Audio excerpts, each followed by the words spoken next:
एकल झिरी के कारण विवर्तन। मान लीजिए कोई समतल तरंगाग्र झिरी AB पर आपतित होती है। आपतित तरंगाग्र का प्रत्येक बिंदु द्वितीयक तरंगिकाओं का स्रोत होगा।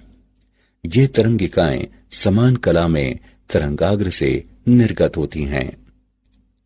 केंद्रीय उच्चिष्ट को समझने के लिए एक झिरी की कल्पना की जा सकती है जो झिरी के समानांतर समान चौड़ाई के काफी संकीर्ण पट्टियों में विभाजित है।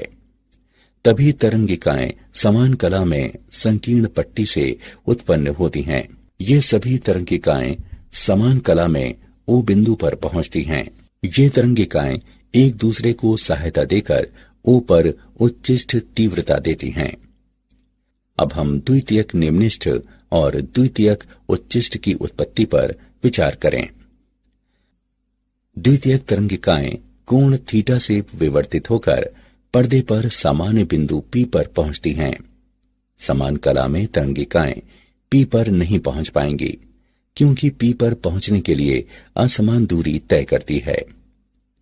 चरम तरंगिकाओं के बीच पथांतर दिया हुआ है Bn बराबर d sin थीटा। किसी कोण पर प्रथम द्वितीयक उच्चिष्ट की स्थिति 3 लैम्डा बटे 2d के बराबर है।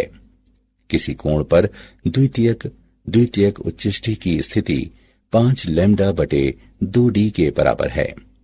यहाँ nवा उच्चिष्ट के लिए किसी कोण पर स्थिति 2n प्लस 1 लैम्डा बटे 2d के बराबर है। द्वितीयक उच्चिष्ट की चौड़ाई और केंद्रीय उच्चिष्ट द्वितीयक उच्चिष्ट की चौड़ाई है बीटा बराबर d लैम्डा बटे d।